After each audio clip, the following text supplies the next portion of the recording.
What's going on, everybody? I'm Grim. I'm Jolt King 627. I'm Vile Mods. And I'm KT of Family Foam Sport. We are all your hosts, and welcome to PNNN.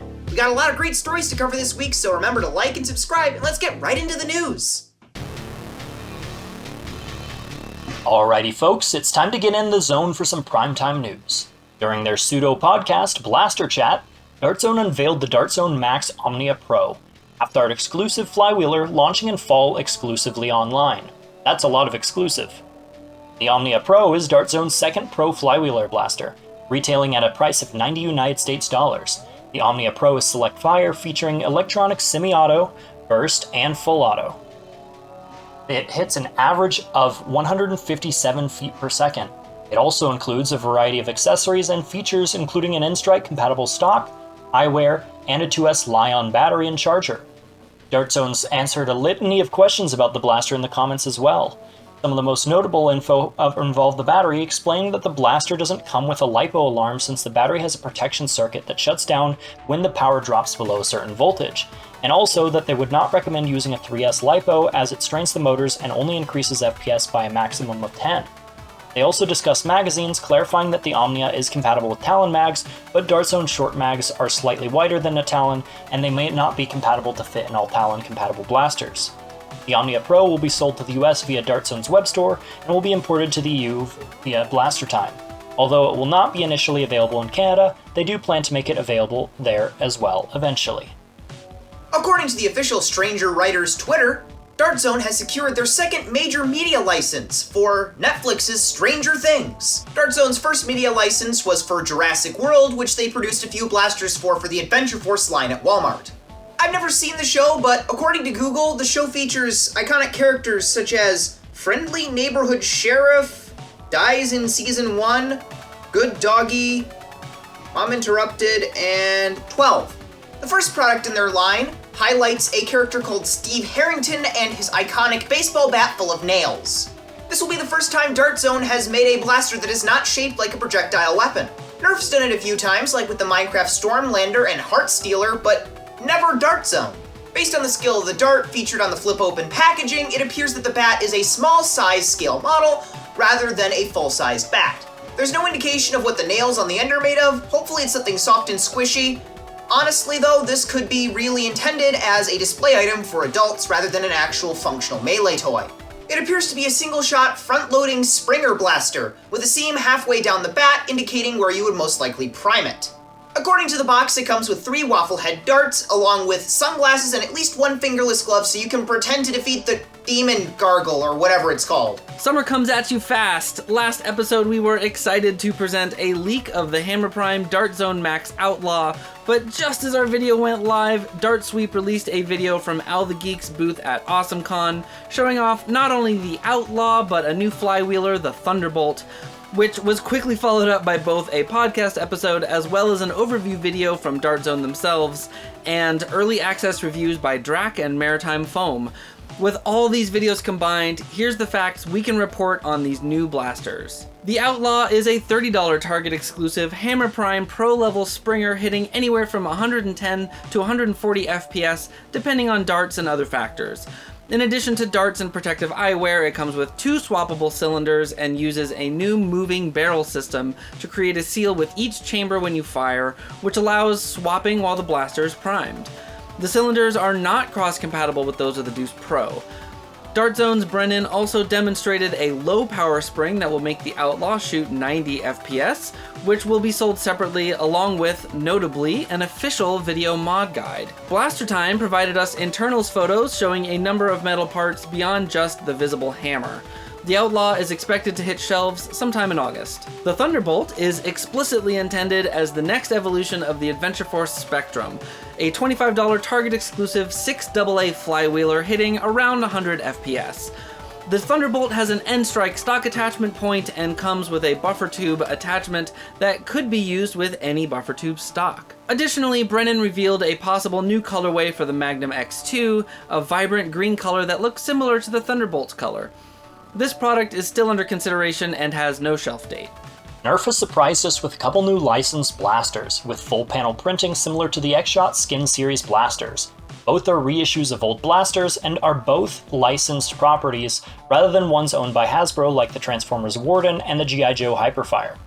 First up, toys collectors have started reporting on a new version of Ray's blaster from 2016 and 2017 with sky blue plastic and a Mandalorian themed side print. The Mandalorian blaster comes with 12 darts and is expected to cost 20 United States dollars.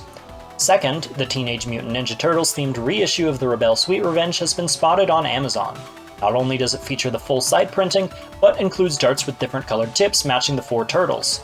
Retailing for $14.99, it is cheaper to acquire than the current retail price for hammer shots, making it a good deal for those interested. This resolves the Nerf TMNT ink leak we first reported on back in episode 10, and confirms that the ink codename does refer to full panel printing. Links to both blasters will be in the description. X-Shot's been rolling out the blasters pretty heavy this year, and we're finally getting a glimpse of the new Insanity line showing up at both Amazon and Target.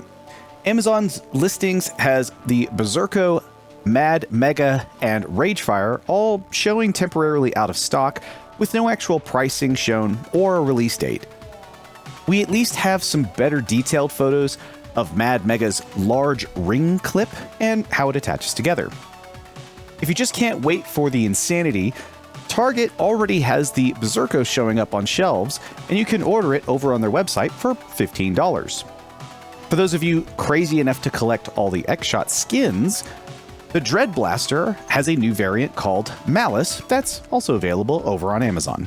Buff Daddy unearthed 2 newly published Hasbro patents, each with a different method for increasing the physical accessibility of flywheel blasters. The first, engagingly titled Projectiles Launch Accessibility to Users with Upper Limb Prostheses Using Assistive Handling Technology and Methods, describes attachments to traditional flywheeler blasters that provide large paddles able to actuate the rev and firing triggers, as well as a magazine attachment that provides a large pull ring. The design seems to allow for alternative placements of the paddles, with diagrams showing an apparatus installed on an Ultra Amp. The other, titled Underdeveloped Hands Assistive Technology Providing Projectiles Launch Handling Tools and Methods, refers to a specific congenital hand malformation that can result in shortened or webbed fingers. The system appears to consist of attached, independently powered systems that use bands to pull the rev and firing triggers based on a remote control, with a strap to help hold the weight of the toy. Diagrams show this system being used on both the Rex Rampage and the Ultra Amp. According to this patent, such a system has been built and tested already, although details on those tests are not provided. Although it's common for companies to simply patent any idea that comes out of their labs, these 2 patents seem to have a lot of research behind them, and it will be interesting to see what may come out of this particular project.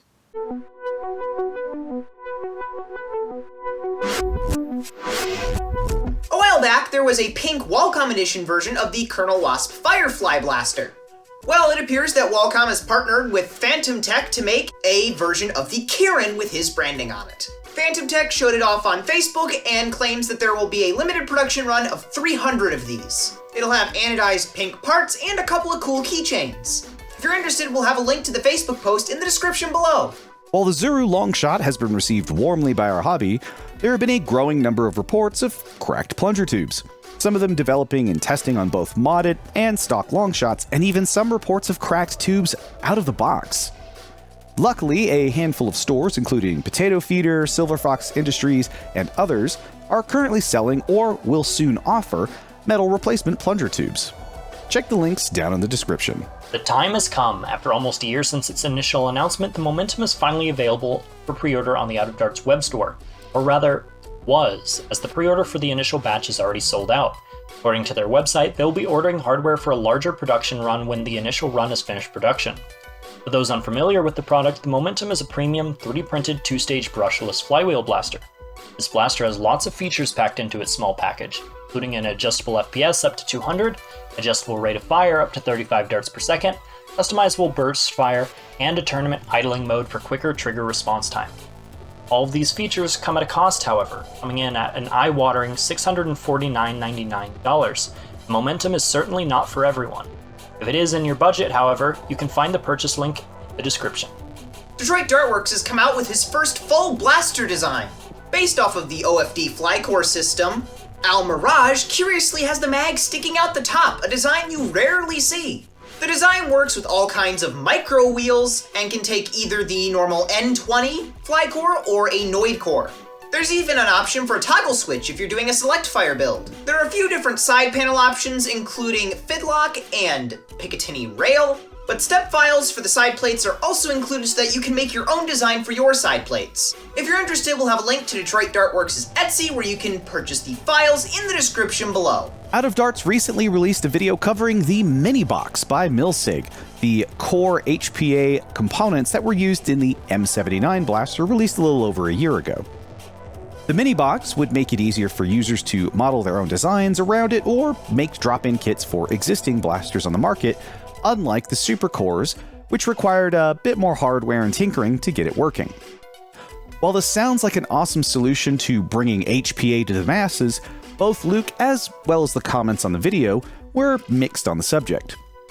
The original M79s had a lot of firing or feeding issues as well as extremely inaccurate shots, which the Minibox seems to be suffering from the same fate during Luke's firing demonstrations.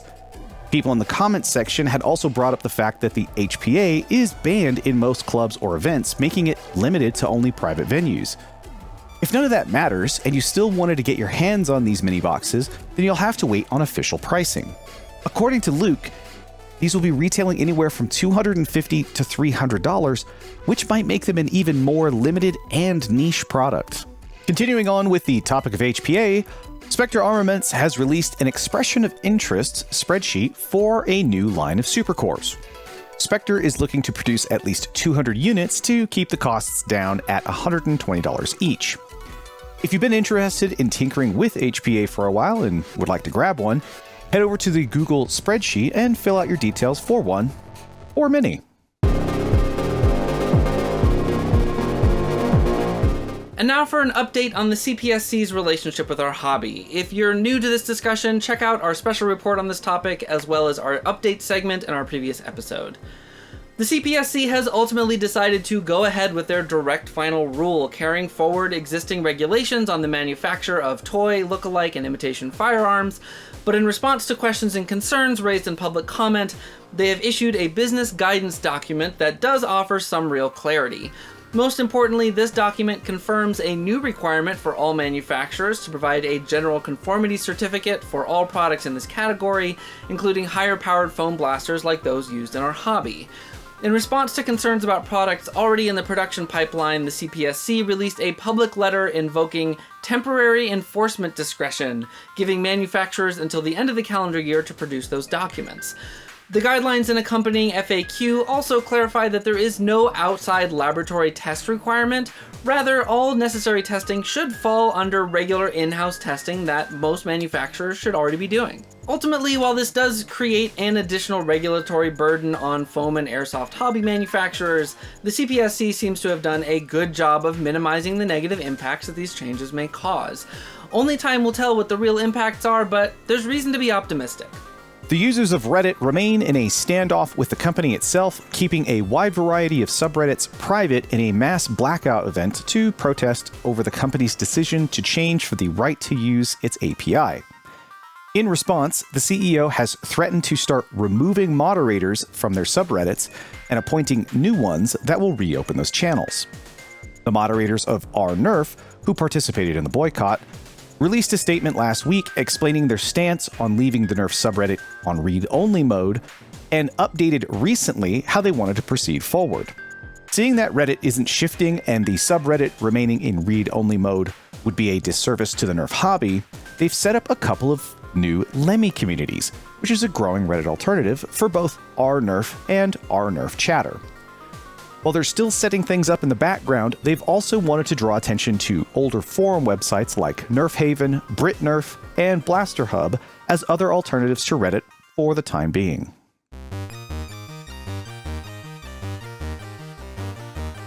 Today on the Mod Spotlight, we have Insane Weasel from the Discord, with their modified Fortnite SMG that they have dubbed Grandma's Flip Flop. Apparently the whole thing is themed around the character Christine Healer from Bluey. The color scheme really matches the character, which you can actually see on the stickers that they put on the side. Internally, it's got triggers and a mag release from Rare Earth, and an extended pusher from Silver Fox Industries. For performance, it's getting 120 FPS off of its 41.5mm worker aluminum cage, Krakens, and Bulldogs. Overall, the build executes its theme pretty well and performs well while it's at it. Great job! Before I go, I just wanted to add that because of the demise of Reddit, it just got that much harder to find candidates for this spotlight. So if you could please submit things in the Discord, it really helps. And that's the news for now. We'll be back tomorrow with our companion podcast, and again in 2 weeks with a new episode. Until then, thanks to all of our contributors on the Discord and to you for watching. Be sure to like this video, subscribe to the channel, and let us know what you think down in the comments. If you'd like to get involved and keep up with us, be sure to join the Discord as well. See you next time. Underdeveloped hands assistive technology providing projectiles launch handling tools and methods refers specifically to... I did not practice pronouncing this. Today on the Mod Spotlight, we have insane... Projectiles launch accessibility to users with upper limb prostheses using assistive handling technology and methods. Very gripping title. Wow. Out of Dart's recently Perfect. Al the Geek's booth at AwesomeCon showing... Wow, nice voice crack. That was good.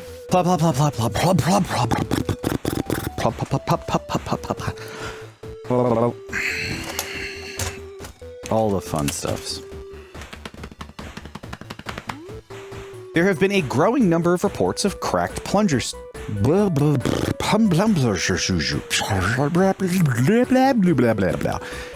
Plunger tubes.